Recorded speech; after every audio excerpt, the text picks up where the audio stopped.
So the 800 series is a simple turbine meter. We do them in different flow ranges by changing the internals with a nozzle, and you can see here we have a nice arrow that tells you which way to orientate it for the flow direction.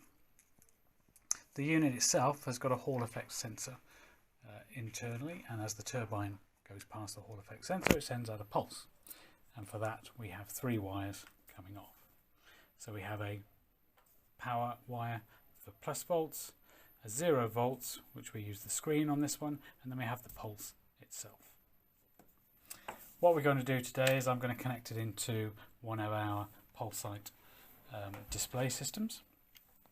And I've got one over here where I've taken the front off. Now the unit itself has got some very small terminals here, because we've tried to cram everything into this nice small neat box. So what I've done is I've just taken the 3 main wires that we require and taken them off to a terminal block here, just to make my life easier. And what we're going to do is we're connecting the 0 volts with the black wire, the plus volts, the red wire, and the blue for the pulse output from the meter itself.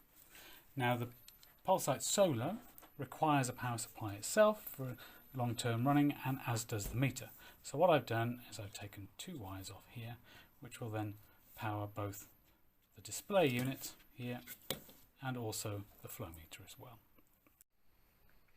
When we send out your meter or any instrument, we will send you with an instruction sheet which will tell you how to wire it in.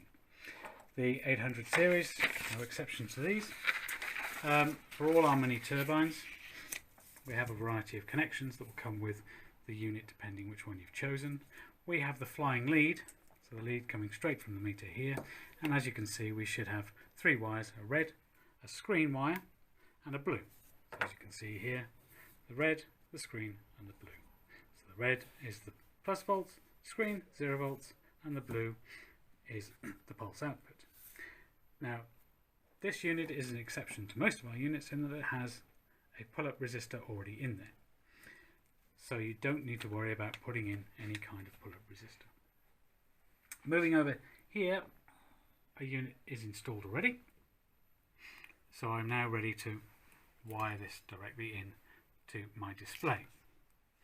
The Pulsite displays also come with instructions, and will also show you how to wire in the unit itself. This one's showing an external pull-up resistor, but as I said, we don't require it in this case.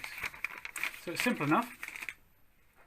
As I mentioned earlier, I've already wired in the 0 volt, plus volt and pulse inputs into a terminal block just to make it easier. And as both units require a power supply, I've looped in the power supply here, so it's already connected up. Again, it just makes it a little easier and a little quicker to connect all your units up. So simply take your flow meter and fit it in to the correct terminals. So here the screen is the 0 volts, the red is our positive, so it's powering the NPN in the flow meter and also in this case the display unit, and then we have our pulse output from the meter going into the display unit via a pull-up resistor that is already internalized, and so you don't have to worry about it. So now I'll turn the display over, set it to flow